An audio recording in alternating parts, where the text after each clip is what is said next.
પણ આ તો શું કે ઘરે બેઠા હો અભિયાન કોઈ ઓફિસે જઈને અમારી બાજુમાં પાડવા આવી અને આ દેખો ફ્રેન્ડ ને આ બાજુ કોમ ચાલતું હતું અને આ બાજુ અમારી દિવાલ હતી અને આ બાજુથી બધું તોડી નાખ્યું. હેલો ફ્રેન્ડ, જય દ્વારકાધીશ. મારા બ્લોગમાં તમારું સ્વાગત છે. અને ભાઈ ઘણા દિવસથી બરોબર વિડીયો નહોતા આવતા. કારણ શું છે કે ઘરે કામકાજ ચાલુ હોય ને અમારું ઠેકાણું નહીં, વિડીયોનું શું ઠેકાણું. એટલે વિડીયો આવતા હતા પણ 3-4 મિનિટમાં આવી રીતે બરાબર. હવેથી તમને રેગ્યુલર મસ્ત વિડીયો આવશે. અને થોડા દિવસથી શું ખરીદી એ નહોતા કરતા, કેમ કે ઘરનું કામકાજ અને તમને ખબર છે કે સામાન બધો બહાર પડ્યો હોય એટલે બરાબર. અને હવે ઘરે કોઈ હે નહીં, અરવીને ઘરે નહીં, કોઈ નહીં, ખાલી પપ્પાએ પણ પપ્પાને કોમ લખે. એટલે શું એ ખબર છે કે આ બધું રહ્યું આ દેખો, આ અમારે બધું સાફ કરવાનું હોય, કેમ કે કલર ચાલુ થઈ ગયો એટલે સાફ સફાઈ તો કરવી પડશે. આ દેખો, આ રમણ પડ્યું. પણ હવે શું છે ખબર છે કે આજ સાફ સફાઈ કરવાની એ પણ કોઈને ખબર નહીં. પણ હું માર શું છે ખબર છે, જેટલું પતે ને એટલું હું મારી રીતે બનાવી નાખું. પછી હજે આવીને ઇડે તો કરવાના છે, ભેગા જ કરવાના બધા.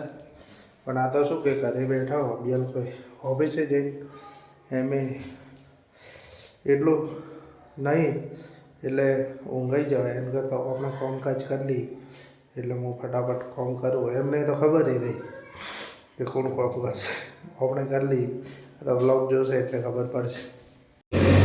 તો ફ્રેન્ડ દેખો, આ જેસીબી અમારી બાજુમાં પાડવા આવી અને અનુજ જોવા જમ આવ્યો તો પેલું કરજે હાઈન હાઈન. આ દેખો હે દેખો, પેલા છોકરા જોવા આવી ગયા. આ જોવાની મજા જ અલગ હોય લે. આ દેખો,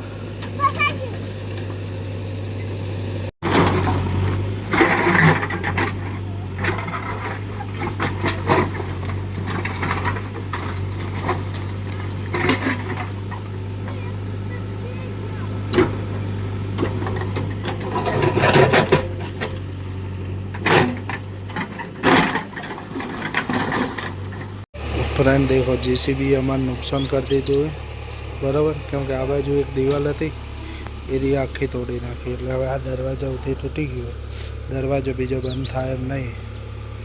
એટલે નવેસરથી બનાવવી પડશે. આ દેખો ફ્રેન્ડ ને આ બાજુ કોમ ચાલતું હતું અને આ બાજુ અમારી દિવાલ હતી અને આ બાજુથી બધું તોડી નાખ્યું બરાબર. હવે હમું તો થઈ જાય પણ અભિયાલ તો લગ્નનું કામકાજ છે ને એટલે ટેન્શન થાય. અને દેખો અમારો સામાન બધો બહાર પડ્યો. તો ફ્રેન્ડ ઘણા ટાઈમે દરિયા ઢોસો ખાવા આવીએ. અમારે હવે છે ઢોસા બરાબર. કેમ કે વચ્ચે બાધા હતી એટલે ઢોસો ખવડાતો નહોતો, પણ હવે ઢોસો આવી ગયો એનો ફેવરેટ. અને એ પણ રવેચીનો ઢોસો એટલે ગરમા ગરમ એ પણ ખાવાનું ચાલુ કરી દીધું. હા, રેવા તો નહીં ને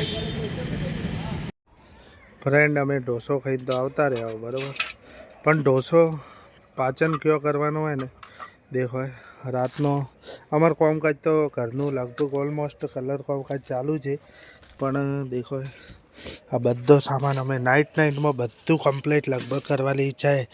કેમ ખબર કે ફ્રેન્ડ, દિવસે અમે હવે અમારી પાસે ટાઈમ લઈ, કેમ કે થોડા દિવસો છે એટલે દેખો આ કોમથી દાડે અને સિઝન ચાલુ થઈ જાય, ઓર્ડરો ચાલુ થઈ જાય, બધું ભેગું થઈ જાય એટલે અમે ફટાફટ કોમ કરીએ અને પતાવીએ. શું કેવું તારું? વાલા ઢોસો ખાવાની મજા આવી કે નહીં? હે પણ ઊંઘાવાનું નહીં. કેમ ખબર, આજ તો ઘણા દાડે ઢોસો ખાધો ને. એ તો ફ્રેન્ડ ઓલો શું કહેવાય, શું ખબર ચોયલો ઢોસો ખાધો હતો ખબર નહીં. પણ આમાં રવેચીનો ફેવરેટ એટલે ફ્રેન્ડ. તો દેખો ફ્રેન્ડ, આ વસ્તુઓ બીજી મૂકી દઈએ અને પછી કેટલા વાગે ઉગાવો તમને કહેશું. તો ફ્રેન્ડ દેખો, ફોર્મ કરતો હે ને આ દેખો આ ચો બેઠી અને આને ઓલું શું કહેવાય આજ ઉપર ચડીએ કે હું તો ચડી નહીં શકતો. અને તમારે ટાઈમિંગની વાત બાપરે પડી ગયું કોઈક વસ્તુ. દેખો 11:30 વાગે તો હજી અમારું કામકાજ પત્યું નહીં. કેમ ખબર હે કે ઘરમાં મોટા હો ભલે ઉંમરના મોટા હો ને એટલે જવાબદારી વધી જ જાય. એટલે ફ્રેન્ડ હવે અમે અમારું કામકાજ કરી તો મળશું નવા વિડીયોમાં. મારા વિડીયો સારા લાગે તો લાઈક કરો, શેર કરો અને અમારી ચેનલને સબસ્ક્રાઈબ કરો. અને તમને કાલે બતાવશું કે અમારો ઘર કેવું મસ્ત તૈયાર થઈ જાય લેલા પછી તમને બતાવશું. કેમ કે આગળ દિવાલ તૂટી ગઈ એટલે તમને મળશું નવા વિડીયોમાં. અમારી ચેનલને ફટાફટ સબસ્ક્રાઈબ કરો. Thank you so much.